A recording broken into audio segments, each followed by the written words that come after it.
Bismillahirrahmanirrahim. Assalamualaikum warahmatullahi wabarakatuh.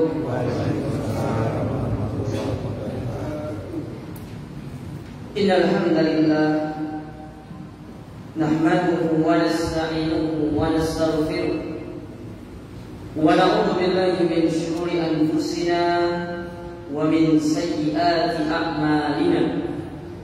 من يهده الله فلا مضل له ومن يضلل فلا هادي له أشهد أن لا إله إلا الله وحده لا شريك له وأشهد أن محمدا عبده ورسوله يا أيها الذين آمنوا اتقوا الله حق تقاته ولا تموتن إلا وأنتم مسلمون يا أيها الناس اتقوا ربكم الذي خلقكم من نفس واحدة وخلق منها زوجها وبث منهما رجالا كثيرا ونساء واتقوا الله الذي تساءلون به والأرحام إن الله كان عليكم رقيبا يا أيها الذين آمنوا اتقوا الله وقولوا قولا سديدا يصلح لكم أعمالكم ويغفر لكم ذنوبكم ومن يطع الله ورسوله فقد فاز فوزا عظيما أما بعد kaum muslimin wal muslimat, para ikhwan dan akhwat, para jamaah Masjid Sholihin yang dirahmati dan dimuliakan oleh Allah Subhanahu wa taala. Alhamdulillah, kita bersyukur kepada Allah Azza wa Jalla di kesempatan malam hari yang berbahagia ini kembali kita dipertemukan dan dikumpulkan oleh Allah Subhanahu wa taala di tempat yang mulia ini, di salah satu rumah di antara rumah-rumah Allah, di salah satu taman di antara taman-taman surga yang ada di dunia. Walhamdulillah, setelah sekian purnama kita absen, sekarang kita bisa bertatap muka kembali. Dan semoga Allah Subhanahu wa taala senantiasa memberikan kita kemudahan untuk bisa terus kita belajar ilmu agama. Karena sebagaimana yang pernah disampaikan oleh Imam Ahmad bin Hanbal rahimahullahu taala di dalam sebuah nasihat beliau pernah mengatakan, al-ilmu la ya'diluhu syai' liman sahhat niyatuhu. Ilmu itu tidak akan ada yang mampu menandinginya bagi orang-orang yang niatnya ikhlas karena Allah Subhanahu wa taala. Tidak ada satu ibadah pun di atas muka bumi ini yang bisa menandingi ilmu ketika seorang menuntut ilmu tersebut dengan ikhlas. Lalu Imam Ahmad ditanya bagaimana cara mengikhlaskan niat di dalam kita menuntut ilmu agama. Karena betapa banyak orang yang belajar niatnya itu bermacam-macam, mutanawwi, tidak dalam satu kondisi. Maka beliau mengatakan, li raf'il jahli an nafsi wa raf'il jahli an ghairi. Niatkanlah diri kita dalam belajar itu yang pertama mengangkat kebodohan dari diri kita sendiri terkait agama Allah yang mulia ini. Sedangkan yang kedua, niatkan diri kita tatkala belajar untuk mengangkat kebodohan dari orang lain yang ada di sekitar kita. Dan yang paling utama untuk kita angkat kebodohannya terkait ilmu Allah Ta'ala yang mulia ini, yaitu keluarga kita, karib kerabat kita, terdekat kita, terutama istri, anak, dan kedua orang tua kita. Para jemaah dirahmati dan dimuliakan Allah, kembali kita akan melanjutkan pelajaran masih kita membaca kitab Aktsar min alfi sunnatin fil yaumi wa lailah, yaitu lebih dari 1000 amalan sunnah sehari semalam yang ditulis oleh Fadilatul Syekh Khalid Al-Husainan rahimahullahu taala. Pembahasan kita kali ini pertemuan yang kedua masih berkaitan dengan muqaddimah. Ya, masih berkaitan dengan muqaddimah dari kitab ini. Yang mana pada pertemuan sebelumnya secara ringkas saya ingin mengulang kembali bahwasanya di antara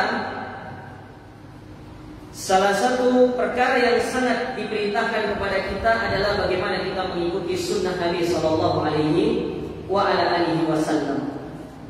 Dan sudah kita pernah sebutkan bahwa sunnah itu di dalam pandangan para ulama itu dibagi menjadi 4. Ya, sunnah itu kalau dimutlakan itu dibagi menjadi 4. Ada 4 pengertiannya.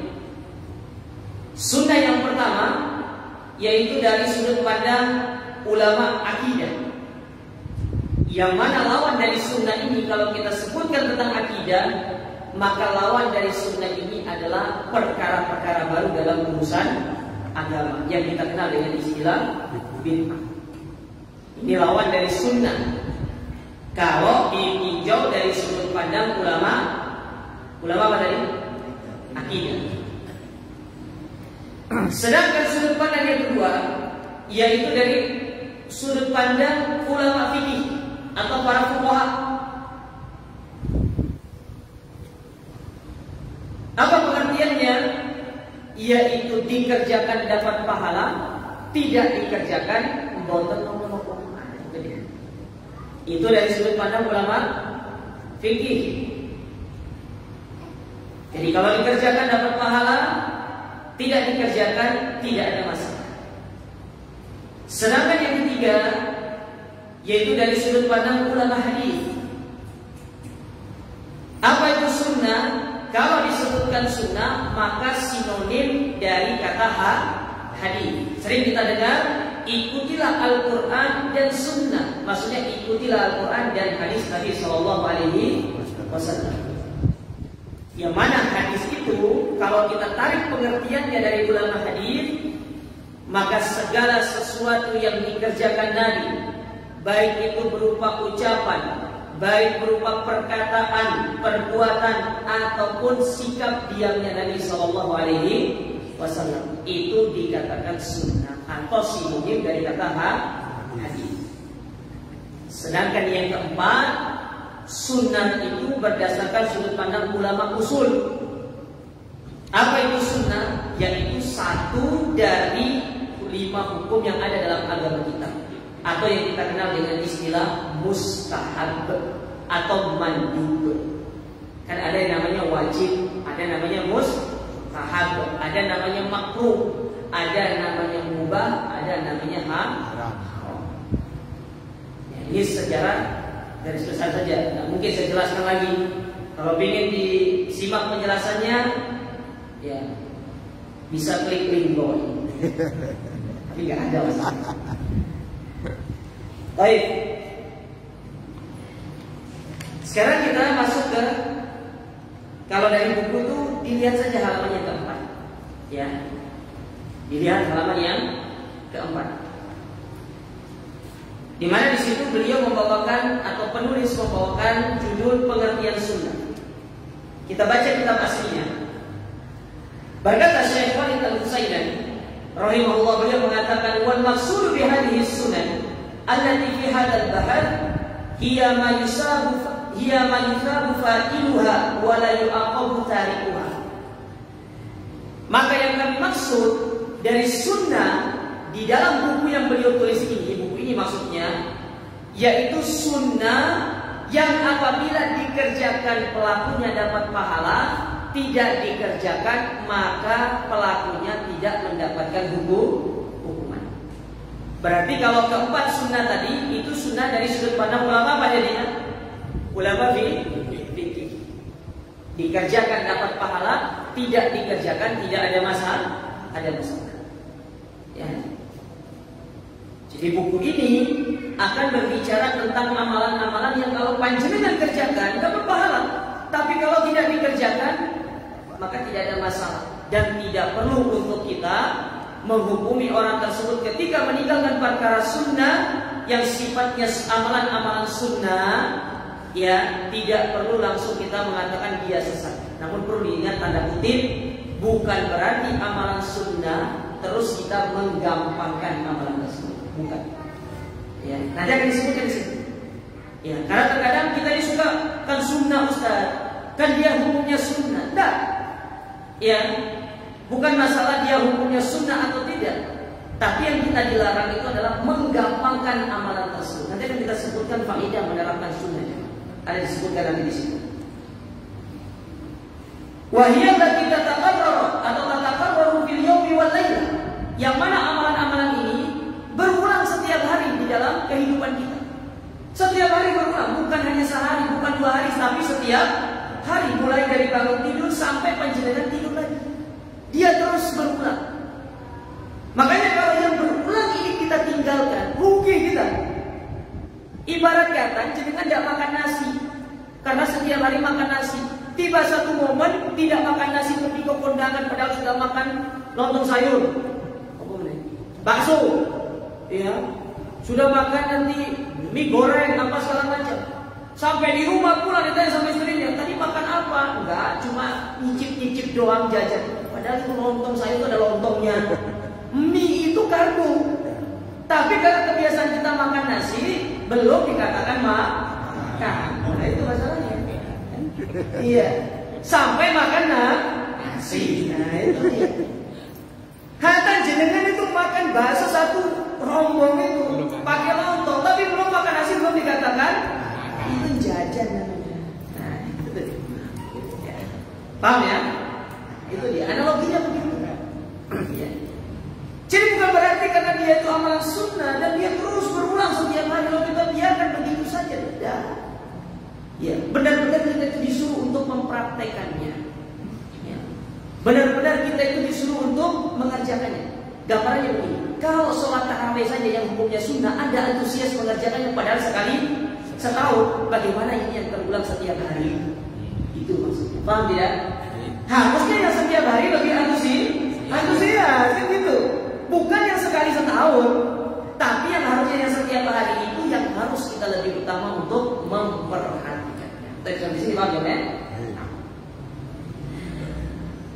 Wa bistiqaati kulli wajibin minna an yaqumu biha. Dan kita berupaya untuk melakukan amalan tersebut dengan sekuat tenaga kita. Mungkin kita tidak bisa melakukan 1000 amalan itu sehari, tapi paling tidak ada amalan-amalan yang harus benar-benar kita jaga untuk kita terus lakukan. Kenapa demikian?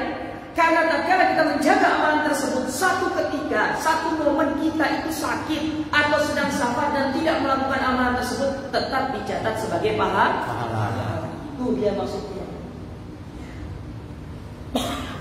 Makanya kenapa tidak boleh menggampangkan?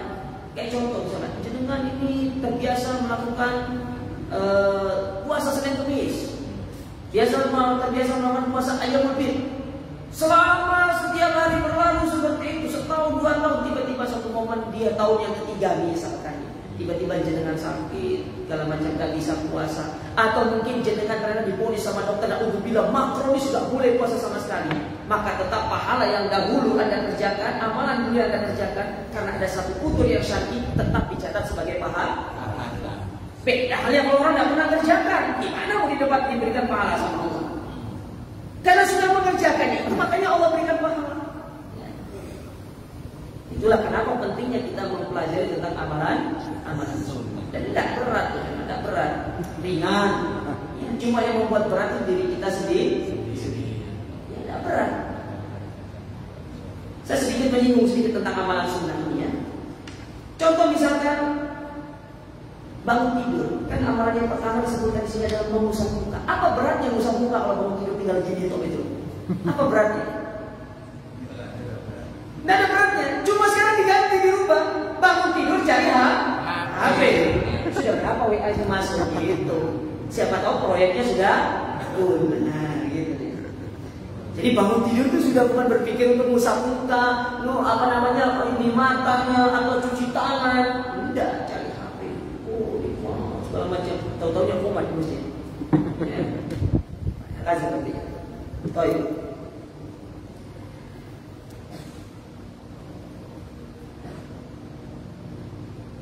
Waqad wajadtu anna bi imkani kulli shakhsin law harasa ala sunnah al-yawmiyah an yutabbiqa ma la yakulla an alfi sunnatin fi jami'i syu'uni hayatihi kulliha, kata beliau.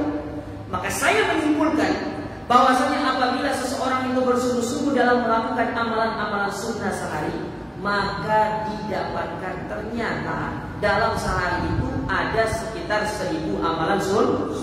1000 bukan 10, bukan 100, 1000, bahkan lebih, ya, lebih. Cuma kitanya nggak sadar. Jenengan naik sepeda motor itu ada sunnahnya. Yang kadang kita terlupakan. Mau naik kendaraan, mana yang terlebih dahulu? Kanan. Tapi naik mobil susah karena setirnya di kanan sekarang. Pasti masuknya kiri dulu. Iya. Benar atau tidak? Nggak mungkin aku masuk kanan dulu, gimana caranya? Ya. Tapi negara kita kan kalau ada yang susah ngapain cari yang mudah, Zat? Negara kita gitu. Ada yang repot, ngapain cari yang gampang? Ya.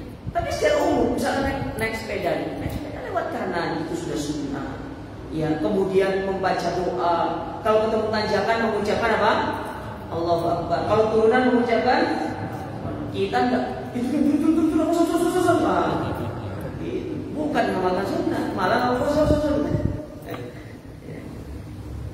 lagi berkendara melihat sesuatu yang indah, apa sunnahnya? Mengucapkan masya Allah. Kita jarang dulu ada monyet bukan malah mengucapkan subhanallah, masya Allah, ini monyet yang dilihat. Ya, betapa banyak ya. Kadang satu kali perjalanan itu sunnah itu banyak terlupa. Ya, banyak terlupakan. Jadi kalau berkendara seperti negara kita, seperti lampu merah, lihat kanan ada waduh, lihat kiri, alhamdulillah. Baik. Jadi dalam sehari semalam itu aku mendapati kata beliau, karena beliau melakukan penelitian. Jadi beliau ketika menulis kitab ini, beliau melakukan sebuah penelitian yang disebut dengan istiqra namanya dalam ilmu agama itu. Peneliti dengan teliti. Benar-benar dalam sehari itu beliau mendapati ada 1000 amalan sunnah dalam segala aspek kehidupan kita. Wa ma hadhihi risalah illa li bayani, dan tidaklah ya tulisan yang kecil ini kata beliau kecuali untuk menjelaskan aisal wasilat yang litatbiqi hadhihi sunnah al-yawmiyah allati tazidu an alfi sunnah, melainkan hanya sebagai wasilah. Jadi kitab ini sebagai wasilah, sarana untuk kita bisa lebih memahami mana itu amalan-amalan sunnah yang dilakukan setiap hari. Nah itu kan jenengan dibagikan tuh bukunya, beli aja. Biar tidak usah nanti waduh tunggu bulan depan lah biar lihat amalannya, udah beli, pergi ke toko buku tinggal baca lihat. Oh, di sini kan dibaginya per bab ya. Lihat aja bab pertama yang bisa diamalkan. Oh, sunnah ketika bangun tidur, mengusap bekas tidur di wajah dengan tangan, berdoa ketika bangun tidur, bersiwak, beristinsar, mencuci kedua tangan 3 kali. Nah, ini ketika bangun bisa dipraktekkan gampang. Ya, jadi mulai menyibukkan diri dengan hal-hal seperti ini. Jangan nanti bangun tidur, tidur dia berapa nih pesan yang masuk ini? Ya, ada grup alumninya, ada grup bininya, ada grup tentang apa? Laki-laki yang siap poligami, gitu kan? Tapi nggak siap-siap juga. Tapi kalau di grup itu masuk, grupnya itu ya aku saya masuk hati kalau poligami itu begini. Ditanya istrinya berapa? Baru 1. Ya, nggak cocok. Nggak cocok. Baik. Nah itu kata beliau. Jadi risalah ini hanya ringkas. Ya. Bisa dibawa kemana-mana. Walhamdulillah insyaallah tidak memakan tempat, tidak setebal ini, tipis, ya tipis. Dimasukkan ke dalam tas samping, misalkan lagi duduk pergi ke dokter, biasanya kan pergi ke dokter tuh nunggu panggilan kan lumayan, tinggal baca gitu kan, baca lain daripada baca-baca yang lainnya. Kalau masih bisa bahasa Arabnya, tinggal download PDF-nya aja. Ya. Itu lebih menggampang. Falau harasul muslimu ala tadbi'i alfi sunnatin fil yawmi wa layla lakana fi syahri 30 alf sunnah. Ya, kata beliau, kalau sekiranya seorang muslim mempraktekkan sehari 1000, berarti 1 bulan itu dia telah mempraktekkan sunnah sebanyak 30.000. Kalau setahun berapa? Kalikan 12. Ada berapa berarti? Kalau 1 bulan 10.000, 30.000, berarti setahun 360. Setahun, Pak. Yang umur jadikan berapa? Ada yang sudah mau nikah itu? Lolos 50 tahun? Banyak. Bayangkan, dengan praktekkan selama 1 tahun sudah 360.000 sunnah. Kalau 10 tahun sudah berapa itu? Sudah berapa? 3 juta. Kalau kita bisa mempraktekkan seperti itu, inilah yang meminimalisir kita untuk melakukan perbuatan maksiat, terutama maksiat yang umumnya dilakukan kaum ibu-ibu, kaum hawa kalau kata orang-orang Iba, kaum hawa. Apa itu? Tidak ada lagi waktu untuk bermajelis ria, menggibah orang lain. Betul tidak? Betul Bu? Betul ibu-ibu? Mana ibu-ibunya? Oh, tidak kelihatan. Bodi ibu-ibunya. Ya. Tidak ada waktu lagi. Makanya kenapa para sahabiat, para wanita-wanita muslimah di zaman Nabi SAW, mereka adalah orang-orang yang mulia, dikisahkan bagaimana kemuliaan mereka. Karena setiap hari mereka itu menyibukkan diri dengan amalan-amalan yang disunnahkan di dalam agama kita. Tidak ada lagi. Ya nunggu ada nunggu 2 orang pergi ke sana, bawa gosip baru. Tidak ada seperti itu di zaman Nabi itu. Di zaman para salaf terdahulu tidak ada. Belakangan ini, makanya antum harus tahu bahwasanya yang menyebabkan kita itu bisa nongkrong segala macam, yang melupakan agama kita, tidak lain dan tidak bukan itu salah satu proyeknya orang-orang yang tidak senang kepada kaum muslimin. Sekarang tidak ada, hampir mungkin sedikit orang-orang yang berkumpul di satu tempat. Sekarang berkumpulnya di mana? Di grup-grup WA.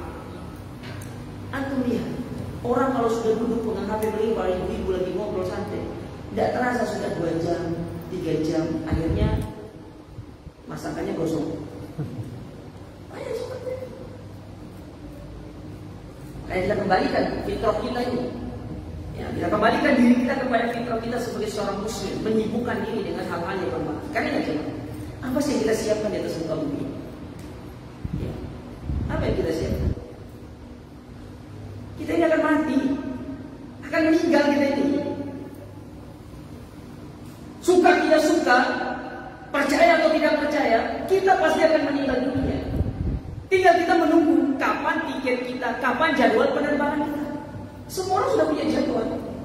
Cuma masalahnya, kalau transportasi itu tahu waktunya, tapi kalau kematian tidak ada yang tahu. Tidak ada yang tahu. Maka sering saya nasihati dalam perkataan Imam Syafi'i rahimahullah. Apa nasihat Imam Syafi'i kepada kita? Wa kam min fata amsa wa asbaha dahikan wa qad musijat aqwaluhu wa la yadri. Betapa banyak para pemuda di pagi hari, sore hari mereka ketawa, ketiwi, cangkruan, segala macam.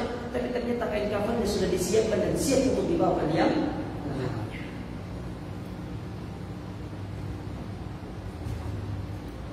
Wa kam min sahihin mata min ghairi illatin wa kam min sakimin asya min ad-dahr.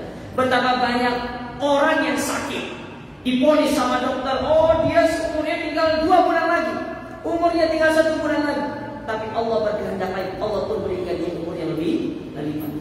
Betapa banyak orang sehat, pergi setiap hari ke gym, olahraga setiap minggu, bahkan setiap hari dia lari sore segala macam untuk menjaga kesehatannya. Tahu-tahunya pulang olahraga meninggal. Saya punya tetangga di Mataram itu, samping rumah pas, meninggalnya setelah main bulu tangkis masih muda. Tidak ada yang tahu. Nah, apa yang kita mau siapkan ya? Saya mau tanya sama diri kita sendiri, coba tanya diri, apa yang kita siapkan? Ya. Amalan kan? Apakah mencukupkan diri dengan amalan yang wajib-wajib saja? Tentu beda.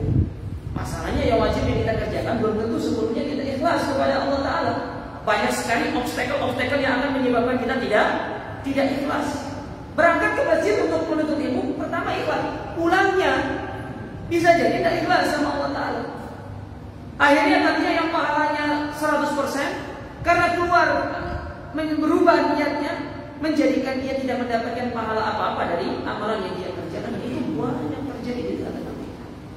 Bisa jadi kita merasakan sendiri hal tersebut, namun kita tidak sadar.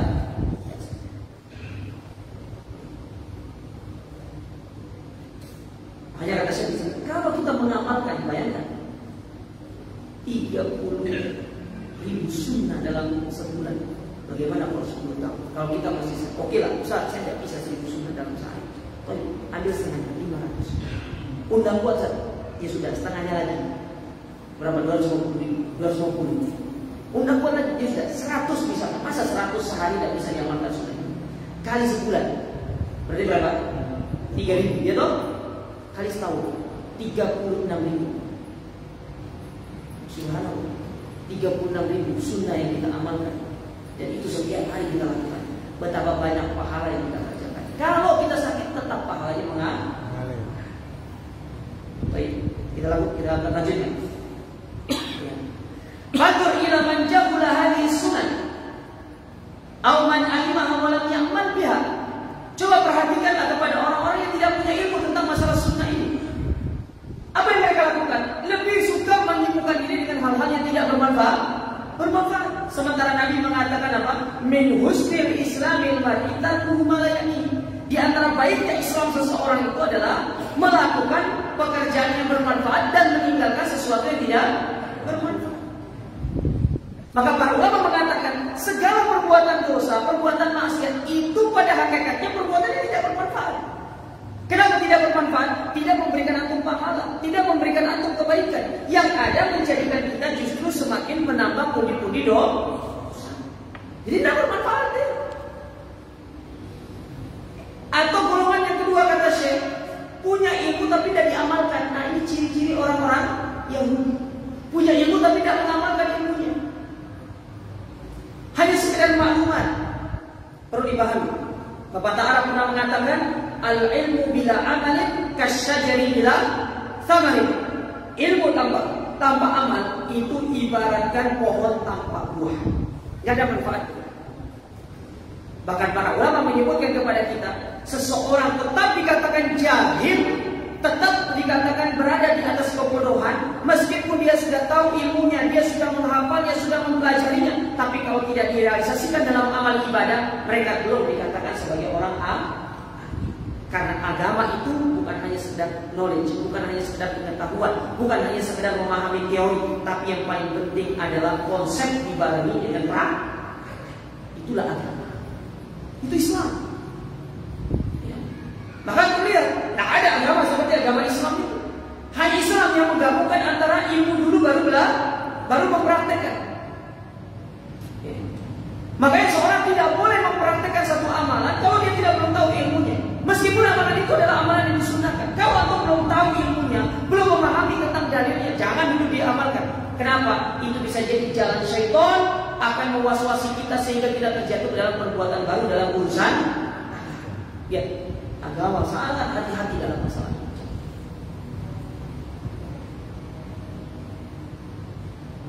Makanya Allah Ta'ala berfirman dalam surat Muhammad pada ayat yang 19, fa'lam, ketahuilah, ilmuilah. Surat yang pertama kali turun, Iqra, bacalah, sebagai peringatan, sebagai tanbihan, wejangan kepada kita. Kalau agama Islam itu belajar dulu, kemudian baru dipraktikkan. Dan manfaatnya juga kalau hanya sekedar belajar tapi tidak dipraktikkan. Banyak orang punya ilmu tapi justru melakukan perbuatan dosa. Apakah mereka tetap dikatakan alim? Tidak dikatakan alim sampai mereka mempraktikkan. Contoh, banyak orang-orang korupsi. Ternyata orang-orang korupsi itu kalau dilihat background pendidikannya orang-orang agama, lulusan pesantren, lulusan universitas Islam. Apakah tetap kita katakan mereka orang alim padahal mereka korupsi? Tidak, mereka tetap orang jahil karena mereka tidak mengamalkan ilmu yang mereka pelajari. Bisa dipahami sampai sini jangan? Ya. Kam min darajatin wa hasan, kam minan darajatin wal hasanati duyi'a ala nafsi wa innahu la mahrumun betapa banyak kata Syekh di sini, ya, betapa banyak orang yang meninggalkan kedudukan yang tinggi, derajat yang baik disia-siakan, ya. Sehingga dia pun terhalangi untuk mendapatkan derajat tersebut karena dia meremehkan. Makanya tadi di awal saya sebutkan apa? Meskipun ini amalan sunnah, bukan berarti kita harus menggampangkannya. Karena bisa jadi dengan amalan-amalan sunnah inilah yang bisa menyebabkan kita mendapatkan derajat yang tinggi di sisi Allah. Contoh Bilal bin Rabah. Kenapa Bilal? Kata Nabi SAW, ya Bilal, kenapa kok sandalmu sudah kedengaran duluan di surga? Orangnya belum meninggal. Ketika Nabi SAW, betul tidak? Ketika Nabi SAW, ditanya ke Bilal, kenapa kok sandalmu duluan sudah masuk surga? Apa jawaban Bilal? Jawaban Bilal itu satu, bukan karena perkara wajib, melainkan aku selalu menjaga diriku untuk terus berada di atas kesucian. Kalau wudhuku batal, aku pun berwudhu dan melakukan sholat sunnah wudhu. Katanya sama dia, orang batal wudhunya tidak wudhu, berdosa atau tidak? Tidak, kecuali kalau langsung ingin melakukan ibadah sholat. Tidak, coba lihat bagaimana Bilal ini memperhatikan hal ini, sunnah seperti ini. Dia terus jaga dirinya di atas wudhu tersebut, selalu sedang keadaan bersuci. Ya, kemana-mana kalau dia batal, selalu dia mensucikan dirinya, selalu dia berwudhu kembali. Apa balasannya Allah berikan? Sendalnya duluan masuk surga baru orangnya. Kita sandal kita di mana? Dicuri sama orang. Datang ke masjid, makanya ke masjid jangan bawa sandal bagus, bawa swallow aja. Biar kalau hilang itu gak iman. Karena banyak orang punya madhab itu ambil baiknya buang, datang ke masjid ambil yang baik dibuang. Makanya tadi saya bilang nggak semua orang datang ke masjid itu niatnya sama. Ada orang yang datang untuk belajar, ada orang sih tak lihat tak eker di sini senang-senang ya. Oh ini merek krokodil, oh pulang. Syukur-syukur kalau dia tahu merek, kalau nggak tahu ya. Banyak yang seperti itu. Nah, cuma dia bilang di rumah subhanallah. Ya. Dia adalah orang yang senantiasa menjaga dirinya untuk berada di atas kesucian itu. Padahal itu sunnah, menjaga diri selalu suci dalam kondisi kita tidak sholat itu hanya sekedar sunnah. Tapi bagaimana perhatiannya dia terhadap sunnah tersebut menjadikan dia subhanallah dimuliakan sama Allah, derajat tinggi di sisi Allah Subhanahu. Selain daripada memang beliau adalah orang yang tinggi derajatnya, tapi lihat bagaimana antusiasnya mereka terhadap amalan-amalan sunnah Nabi Sallallahu Alaihi. Nah kayak kita tadi itu kan sunnah Ustaz, ya. Buang itu, prinsip itu buang. Seorang muslim tidak boleh mengatakan demikian, apalagi antum seorang penuntut ilmu tidak boleh mengatakan Ustaz kan sunnah. Ya, buang. Pantang seorang penuntut ilmu yang sudah belajar ilmu agama, sudah ngaji, duduk di majelis ilmu mengatakan demikian. Harusnya dia yang paling pertama untuk mempraktekkan sunnah-sunnah Nabi Sallallahu Alaihi Wasallam. Sebagai contoh, kan ingin dapat pahala jariah kan? Mungkin kita tidak bisa ceramah melalui di atas mimbar seperti ini. Paling tidak orang melihat, bertanya sama kita, loh Pak, kok saya sering lihat jenengan itu selesai sholat wajib suruh mengamalkan apa sholat sunnah itu apa? Oh ini sholat sunnah rawatib dikerjakan, semua orang yang bertanya. Oh dapat pahala jariah. Subhanallah. Padahal itu tidak ceramah, hanya sedang mempraktek. Jadi betapa banyak orang-orang yang karena tadi meremehkan, terhalang dari mendapatkan derajat yang tinggi di sisi Allah Subhanahu wa Ta'ala. Ada jabatan. Masih lama? Masih lama, Ustaz. Masih jauh-jauh, masih lama teh gitu. 13 menit. Sejam lagi ya. Suara saya sudah mau habis ini. 13 menit lagi. Baik. Semoga saya membantu dan kita bisa masuk satu ke bab ini. Kemudian bab berikutnya di sini atau judul yang besarnya dibawakan di sini, faedah dari menerapkan sunnah. Ya. Keutamaan. Ya, faedah keutamaan boleh dari kita menerapkan sunnah. Kata penulis, wa innal iltizam bis sunnati lahu fawaid. Sesungguhnya orang yang mempraktekkan sunnah, orang yang berpegang teguh dengan sunnah, dia akan mendapatkan beberapa keistimewaan, keutamaan. Minha diantaranya yang pertama al-wusul ila darajatil mahabbah mahabbatullahi azza wa jalla li 'abdihil mu'min. Yang pertama yaitu dia akan bisa sampai mendapatkan derajat cinta Allah terhadap diri. Sebagaimana yang Nabi Shallallahu Alaihi Wasallam sebutkan di dalam hadis wali. Ya. Apa kata Nabi SAW?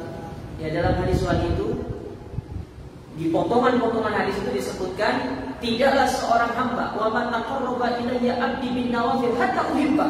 Tidaklah seorang hamba dia mempraktikkan sunnah, mengamalkan sunnah, amalan-amalan sunnah.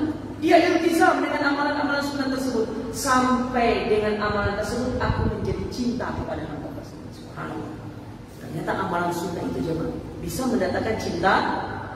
Kalau Allah sudah cinta sama kita, apa yang terjadi? Mata dijaga, telinga dijaga, lisan dijaga, hati dijaga, tangan dijaga, kaki dijaga. Apa yang antum minta Allah berikan kepada kita. Karena kita sudah mencapai derajat mendapatkan cinta. Gampangannya sederhana. Ketika seorang istri sudah dicintai sama suami, sangat dicintai sama suami, atau seorang anak sangat dicintai sama orang tuanya, maka apa yang diminta oleh anak tersebut akan dipenuhi oleh orang tuanya karena saking cinta. Gimana kalau Allah Ta'ala sama kita? Kalau manusia sesama manusia saja seperti itu, kita bisa sampai kalap mata memberikan apapun kepada orang yang kita cintai. Bagaimana dengan Allah Subhanahu Wa Ta'ala yang Allah memiliki segalanya? Apa yang kita minta Allah berikan. Jangan hanya minta misalkan mau rumah satu, mau mobil satu, tanah cuma 1 hektar. Kita minta seluruhnya Allah berikan, bahkan surga Allah berikan untuk kita kalau Allah sudah cinta kepada kita. Tapi masalahnya kita ini sudah dicintai Allah atau tidak? Laisa sya'nu an tuhib, lakinna sya'nu an tuhab. Bukan masalahnya kita mencintai, tapi permasalahannya apa kita juga dicintai. Jangan sampai cinta kita bertepuk sebelah. Cinta ditolak, dukun pun tidak boleh begitu. Ya. Cinta ditolak, ya sudah sabar. Masih banyak wanita yang lain. Kadang-kadang saya sering dapati sebagian ikhwan itu kalau pergi melamar, ditolak sama calon mertuanya. Apa orang tua si wanita itu, oh maaf ini. Keluar, ya sudah saya sabar. Ya. Masih banyak wanita yang lebih baik di luar sana. Tapi setelah itu kalian oh ya dia wanita yang paling baik ya. Tanya seperti itu. Ada boleh. Ya. Jadi meraih cinta Allah. Ya. Jadi dengan amalan sunnah itu menyebabkan kita meraih cinta Allah Subhanahu. Yang kedua, ya. Jabalun nuksi al-hasil fil faraid. Ternyata amalan sunnah itu akan menutupi kekurangan dari amalan yang wajib. Ketika seorang disidang di hari kiamat, ternyata amalannya sudah tidak ada, amalan yang wajib itu sudah kurang ternyata. Maka apa kata Allah? Coba lihat, ada nggak amalan sunnah dikerjakan sama hamba? Oh ada, tutup. Tempel ini. Itu kalau punya, gimana kalau nggak punya jawab? Ibarat kata, amalan sunnah ini seperti apa ya bahasanya? Saya habat saya boleh. Ya, kalau dalam masalah manajemen keuangan itu seperti dana tak terduga, bukan ya? Jadi untuk sesuatu yang tidak terduga. Jadi ketika ada kurang, oh ada dana ini. Nah, kurang lebih seperti itulah gambarannya. Ya, kurang lebih seperti itu gambarannya. Kadang-kadang kan kita sudah menyiapkan, oh saya mau spend dana sekitar 10 juta ini untuk keperluan yang tidak terduga. Makanya sudah kita hitungi untuk uang bulanan sekian, untuk istri pertama sekian, istri kedua sekian, gitu kan? Kita tidak tahu ternyata ada uang tak terduganya. Kita tidak ngerti. Ya. Nah, amalan sunnah itu begitu. Jadi dia itu hanya untuk kalau didapati kekurangan dari amalan yang wajib ditempel. Terus gimana Ustaz? Ternyata amalan yang wajib sempurna semua, baik semua. Lalu diapain amalan sunnah ini? Maka dia akan menjadi pemberat timbangan bagi amalannya. Ya. Yang tadinya misalkan, nih gambarannya, dosanya sekian, amalannya sekian, sama rata 50-50. Ya. Ternyata ditimbangnya baru amalan wajib aja 50-50. Oh ada amalan sunnah, tambah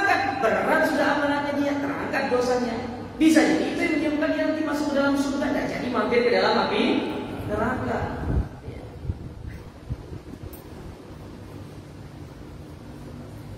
Jangan mau mampir ke neraka itu. Ngeri.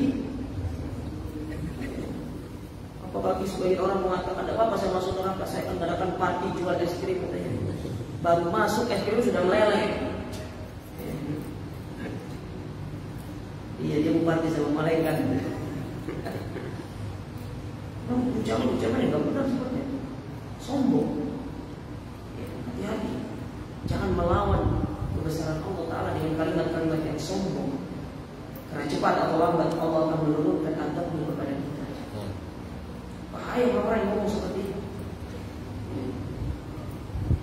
Saya heran, kenapa di negara kita ini banyak orang-orang ngomong seperti itu, padahal dia public figure tapi tetap ya, istilahnya kayak tetap diagung-agungkan seperti itu.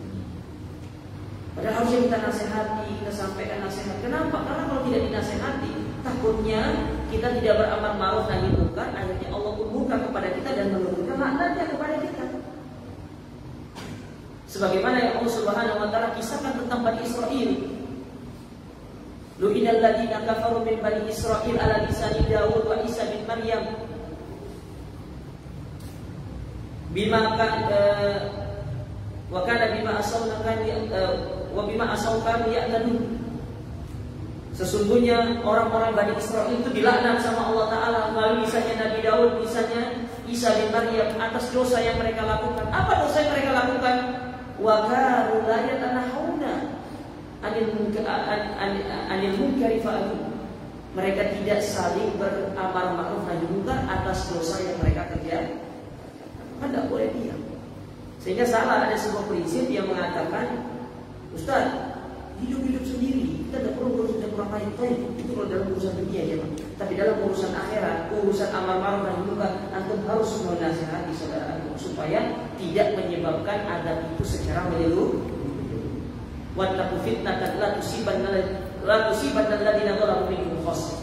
Hati-hati terhadap satu ujian, satu musibah yang tidak hanya Allah akan menyimpankan kepada orang-orang yang berbuat zalim, tapi seluruhnya akan kena.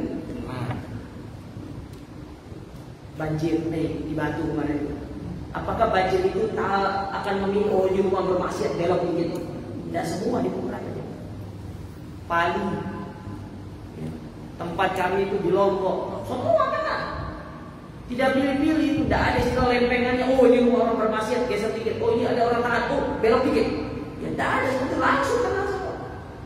Itu salah satu sebabnya karena tidak ada yang namanya amar ma'ruf nahi. Baik. Jadi amalan yang sunnah itu akan menutupi kekurangan amalan wajib. Yang ketiga, di antara keutamaan dari kita mengamalkan sunnah, al-ismatu minal wuqu'i fil bidah, mencegah dari kita terjatuh ke dalam perkara-perkara baru dalam urusan agama. Karena kalau orang sudah tidak mengamalkan sunnah, otomatis terjatuh dalam perkara baru. Kan begitu. Sementara kita hidup ini pasti melakukan satu amalan. Kalau tidak mengamalkan amalan sunnah, pasti melakukan perkara bid'ah. Makanya supaya kita tidak terjatuh dalam perkara bid'ah, amalkan amalan sunnah yang sudah ada contohnya. Terlalu banyak. Cukupkan diri dengan apa yang dicontohkan sama Nabi dan tidak usah melakukan amalan-amalan baru dalam urusan agama. Antum perhatikan, orang yang mereka itu melakukan perkara baru dalam urusan agama, sibuk dengan perkara yang tidak dicontohkan sama Nabi, dapat kesengsaraan di dunia, dapat pula kesengsaraan di akhirat. Apa kesengsaraannya di dunia? Capek beramal tapi tidak dapat pahala, ditolak sama Allah amalannya. Kan rugi. Ya. Sedangkan di akhirat, apa kesengsaraan yang dia dapatkan? Terhalangnya dia dari minum di telaganya Nabi. Sementara telaganya Nabi itu airnya lebih putih daripada susu, lebih manis daripada madu, lebih harum daripada minyak kasturi, dipancurkan langsung dari sungai yang ada di surga melalui dua pancuran yang disebut dengan mizaban. Lebarnya sebulan perjalanan, gimana panjangnya? Gelasnya sebanyak bintang yang ada di langit. Lalu kita kehilangan kesempatan minum dari telaga Nabi gara-gara perkara baru dalam urusan agama. Yang lebih parah, kita akan kehausan selama masa persidangan. Sementara Nabi mengatakan man yashrab, barang siapa yang minum la yadma abadan, dia tidak akan pernah merasa haus selamanya, terutama di saat persidangan. Betul kondisi persidangan panas, tidak pakai alas kaki, tidak ada pakaian. Sekarang aja kita jalan di tengah aspal itu bisa tahan panasnya. Mau lama-lama 10 menit, insya Allah belum tuh begini. Gimana nanti kalau kita berada di padang mahsyar?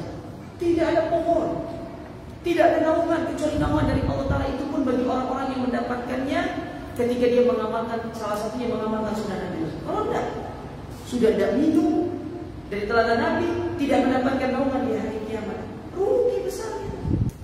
Ya. Rugi besar. Makanya orang yang tidak mengamalkan sunnah itu pasti terjatuh ke dalam perkara baru dalam urusan. Makanya supaya menjaga diri tidak terjatuh dalam perkara baru urusan agama, amalkanlah ibadah sunnah. Masya Allah manfaatnya coba. Baik, yang keempat, yang terakhir kata beliau di sini, annahu min tahdimi sya'airillah. Mengamalkan sunnah itu salah satu bentuk kita mengagungkan syiar Allah Subhanahu wa Ta'ala. Itu salah satu bentuk.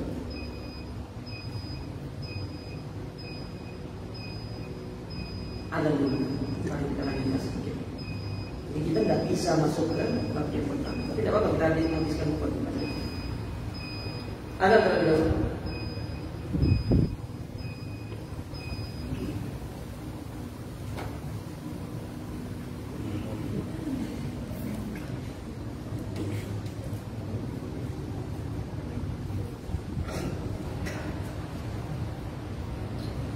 Allahu Akbar, Allahu Akbar, Allahu Akbar, Allahu Akbar.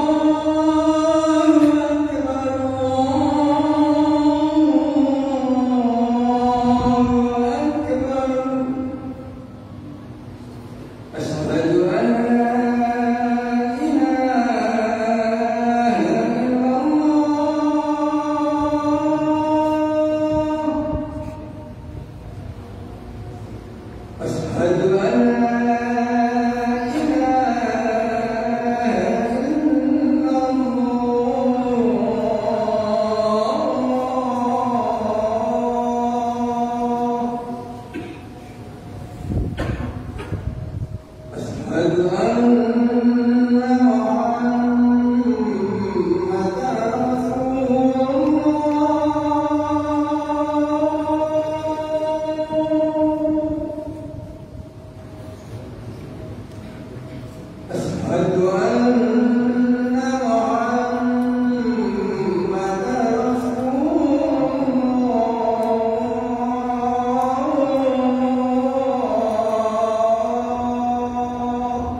Kemudian beliau melanjutkan di sini.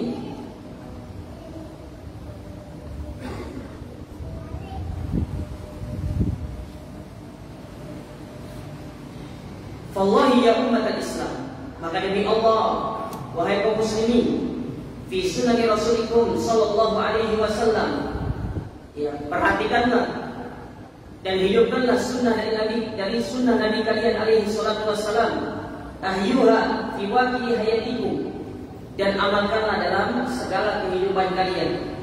Faman laha siwakum, maka kalau bukan kita yang mengamalkannya, maka siapa yang akan menerapkan sunnah tersebut? Fahiyya dalilul mahabbah al-kamilah li Rasulillah sallallahu alaihi wasallam wa alamatul mutaba'ati as-sadiqah lahu. Karena ketahuilah, dengan kita mengamalkan sunnah-sunnah beliau, berarti itu salah satu tanda kita mencintai beliau. Karena sekedar cinta, ngomong cinta itu perlu dipertanyakan. Tapi kalau ingin benar cintaannya itu harus diwujudkan dalam bentuk kita mengikuti beliau, mengamalkan sunnah beliau. Makanya Nabi SAW, Allah Ta'ala berfirman dalam surat Al-Imran pada ayat yang ke-31, ya, ayat yang ke-31 di dalam buku tersebut ada dibawakan. Apa kata Allah Subhanahu wa taala? Qul in kuntum tuhibbunallah fattabi'uni yuhibbukumullah wa yaghfir lakum dzunubakum wallahu ghafurur rahim.